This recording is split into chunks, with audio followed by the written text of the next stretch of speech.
Bonjour à toutes, bonjour à tous, j'espère que vous allez bien. Aujourd'hui on est le jeudi 11 décembre 2025 et je vous souhaite la bienvenue dans le français c'est facile avec Adrien. Alors aujourd'hui je vous parle d'une expression française qui est mettre du beurre dans les épinards. Mais avant ça, comme toujours, un autre sujet. Je vais vous parler un peu de phobie. Déjà, est-ce que vous connaissez ce mot ? Est-ce que vous savez ce que c'est une phobie ? Une phobie, c'est avoir très très très peur de quelque chose. C'est plus que la peur, c'est de la terreur. Il y a des gens qui ont des phobies sur les araignées. Il y a des gens qui ont des phobies des serpents. Ou carrément une phobie du noir, de l'obscurité. Donc une phobie, c'est avoir extrêmement peur d'une chose. Est-ce que vous avez des phobies ? Je pense que oui, personne n'est parfait. Et moi, j'ai aussi une phobie. Alors, aujourd'hui, un peu moins qu'avant, mais j'ai extrêmement peur des guêpes et des frelons. Surtout les frelons et les frelons asiatiques. Il y a quelques années, quand je voyais une guêpe ou un frelon, et que j'étais assis sur ma chaise, par exemple dehors en train de manger, je pouvais tomber de la chaise, reculer très très vite, tellement j'avais peur des guêpes et des frelons. Alors c'est assez handicapant, parce que des guêpes et des frelons, l'été, il y en a beaucoup en France. Et donc, un jour, j'ai décidé d'essayer de guérir de ça, d'essayer d'avoir moins peur des guêpes et des frelons. Comment j'ai fait ? Eh bien, j'ai cherché sur YouTube des vidéos où on voit des professionnels détruire des nids de frelons, exterminer des nids de frelons. J'ai voulu d'abord voir ça en vidéo afin de pouvoir m'habituer au son des frelons, au bruit, afin de m'habituer à leur vision, à regarder des dizaines, des centaines, des milliers de frelons dans un nid. Donc je suis allé sur YouTube, j'ai cherché nid frelon et je suis tombé sur une vidéo, ou plutôt sur une chaîne d'un Français qui s'appelle Étienne. D'ailleurs sa chaîne c'est Étienne LGF. L c'est Landes, c'est une région française qui est juste au-dessus de chez moi d'ailleurs. Et G et F c'est pour guêpe et frelon. Donc Étienne LGF, il a quand même 477 000 abonnés, quasiment 500 000, c'est impressionnant. Et il ne fait que des vidéos où il se filme en train de détruire des nids de frelons. Ce Étienne, c'est son métier. Il est donc exterminateur de nids de frelons et de guêpes. Mais ce que j'aime bien avec cette personne, d'abord c'est qu'il est drôle, et ensuite c'est qu'il prévient bien qu'il ne détruit que des nids qui sont placés d'une façon dangereuse pour l'homme. Il dit bien que ce sont des insectes qui sont utiles à la biodiversité et qu'il ne détruit les nids que lorsque c'est à distance d'homme, quand c'est dangereux pour les humains. Donc dans les jardins, dans les garages, dans les rues, sur les poteaux électriques, mais qu'il fait attention à ne pas détruire les nids ailleurs. Et surtout, il prévient bien de faire attention à la manière dont il faut détruire ces nids. Et donc j'ai regardé beaucoup de vidéos de Étienne LGF. Et ça m'a aidé. Au début, j'avais peur. Je n'osais même pas regarder. Et au fur et à mesure, J'ai regardé des attaques de frelons sur lui. Lui, il est protégé, il a une combinaison. Le bruit, c'est impressionnant. Des centaines de frelons qui attaquent la combinaison, qui essayent de piquer, c'est incroyable. Et au fur et à mesure du temps, je me suis aperçu que j'avais moins peur de regarder ces vidéos. Et un jour, je vois une guêpe, ou un frelon, je ne sais plus, qui s'approche et je remarque que j'ai moins peur. Je me suis un peu écarté, mais je ne suis pas parti en courant. Et donc j'ai réussi à améliorer ma phobie. J'ai réussi à avoir moins peur.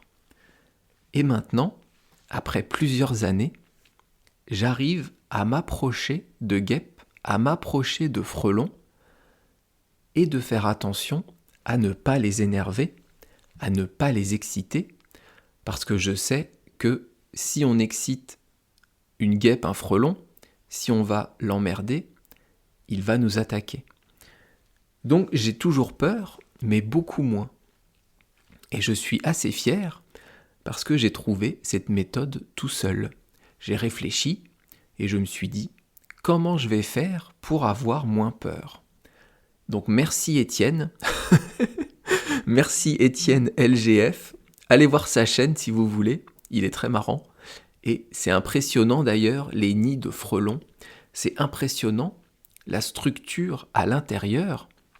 Et ce qui est impressionnant aussi, c'est que les nids de frelons arrivent à rester à une bonne température à l'intérieur, alors qu'il fait très chaud ou froid dehors. L'intérieur du nid est toujours à la bonne température pour élever les bébés frelons. C'est vraiment la nature qui a tout inventé. On parle beaucoup pour les maisons d'isolation, du fait d'isoler les murs pour garder l'énergie à l'intérieur, garder la chaleur ou garder le froid. Les frelons, ils ont fait ça bien avant nous, des milliers et des milliers d'années avant nous.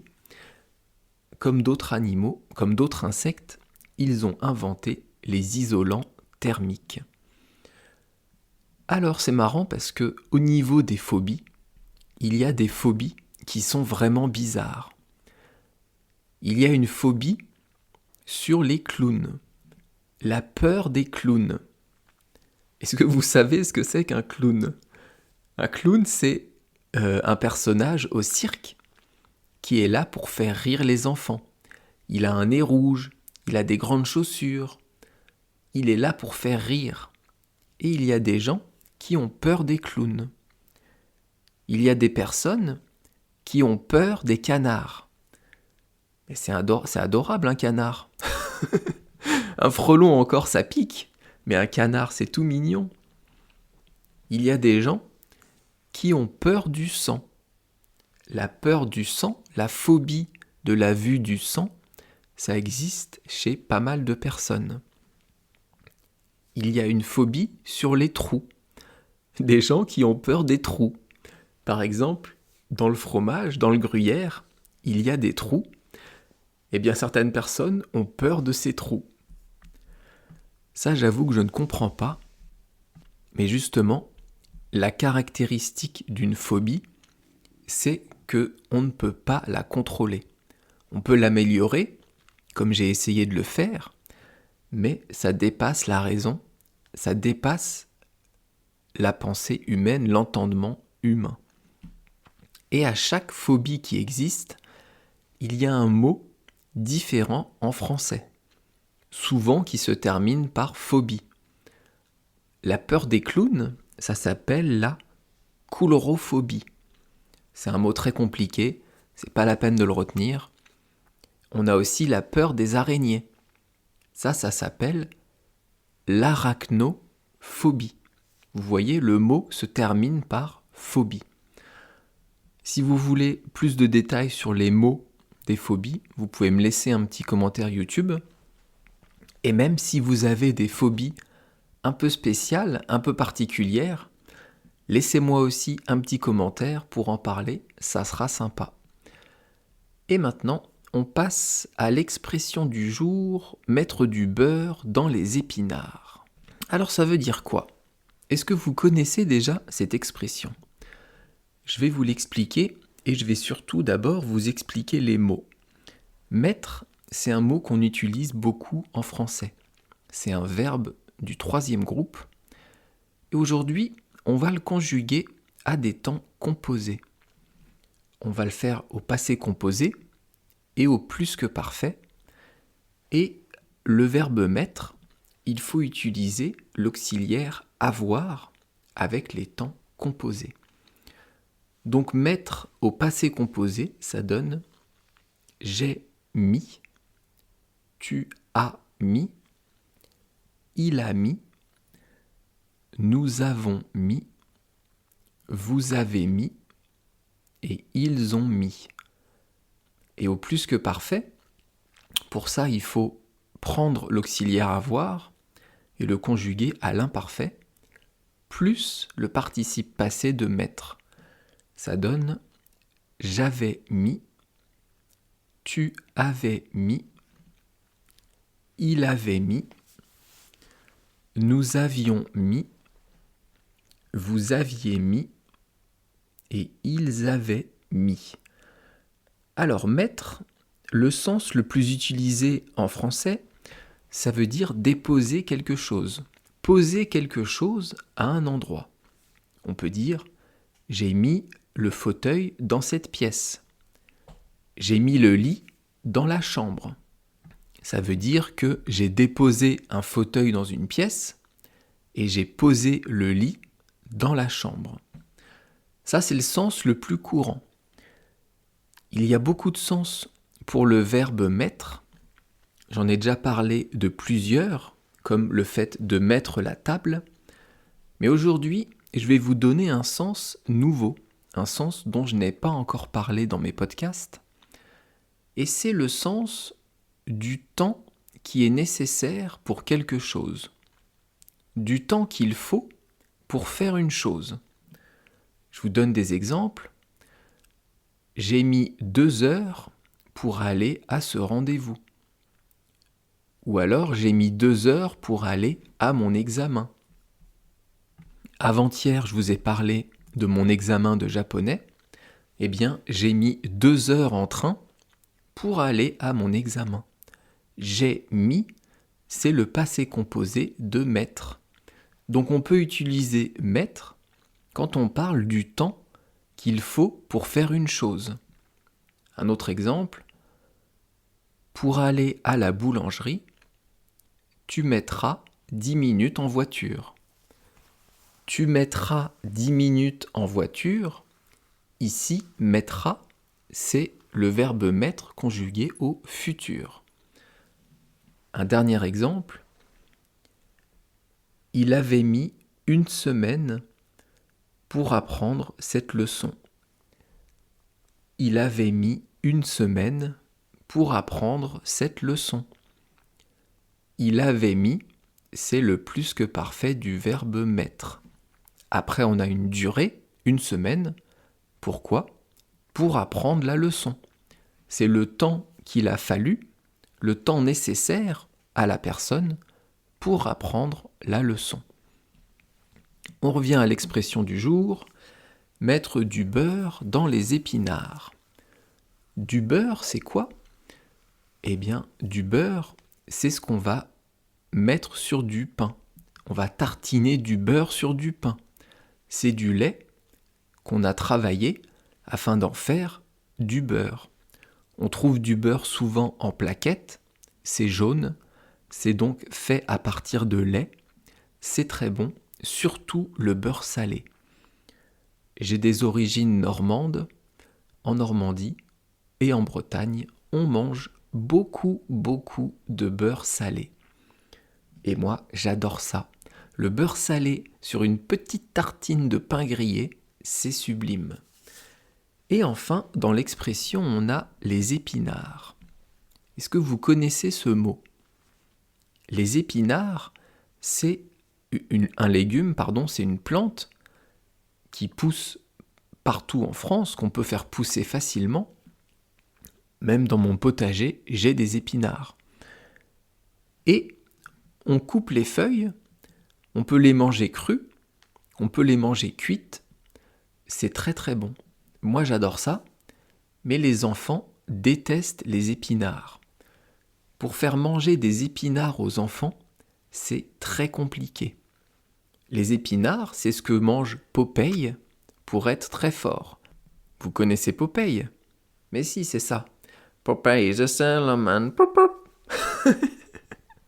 Ça y est, je fais des imitations de génériques de dessins animés. Donc, Popeye mange des épinards pour devenir beaucoup plus fort.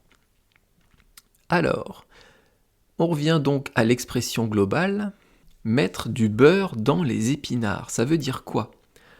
Ça veut dire gagner de l'argent. Ça veut dire améliorer sa situation financière. Ça veut dire gagner des sous. C'est pour ça que sur l'image du podcast, je vous ai mis de l'argent. Je vous ai mis une main avec des pièces pour vous montrer que mettre du beurre dans les épinards, c'est gagner de l'argent. Pourquoi on dit ça ? Pourquoi on parle de beurre dans les épinards ? En fait, en temps de guerre et dans certaines périodes difficiles, en France, le beurre était réservé aux riches. C'était un produit cher et donc que les gens du peuple, les personnes plutôt pauvres, ne pouvaient pas acheter. Donc quand on avait du beurre chez soi, c'est qu'on était riche, c'est qu'on avait les moyens. On pouvait mettre du beurre dans les plats et donc dans les épinards, ça veut dire qu'on avait de l'argent, qu'on avait les moyens d'acheter du beurre. C'est tout simplement ça, l'origine de mettre du beurre dans les épinards. Comment on peut mettre du beurre dans les épinards ? Eh bien, par exemple, en faisant des heures supplémentaires, en travaillant plus que vos horaires habituels. On peut prendre un travail de nuit, ou quand on est étudiant, on parle d'un travail étudiant. L'étudiant va faire ses études la journée et va peut-être travailler le soir ou le matin afin de gagner de l'argent, afin de mettre du beurre dans les épinards. Est-ce que vous avez compris ? Dites-moi en commentaire si vous avez bien compris ou surtout si vous n'avez pas compris et j'essaierai de vous expliquer autrement. En anglais, on dit « to put jam in the bread », mettre de la confiture dans le pain, là aussi on comprend le sens, ou alors « to add a little to the kitty », c'est ajouter quelque chose à la cagnotte, c'est gagner un peu plus d'argent. Demain, on parlera d'un film français, un film qui s'appelle « Bienvenue chez les ch'tis ». Et donc, je vous expliquerai qui sont les ch'tis, où est-ce qu'ils vivent et pourquoi on les appelle comme ça. Mais je vous parlerai surtout du film qui est très drôle. On se retrouve donc demain pour une nouvelle, vidéo, pour un nouveau podcast. Et d'ici là, je vous souhaite une bonne journée. À bientôt. Bye bye, hasta luego. Matane!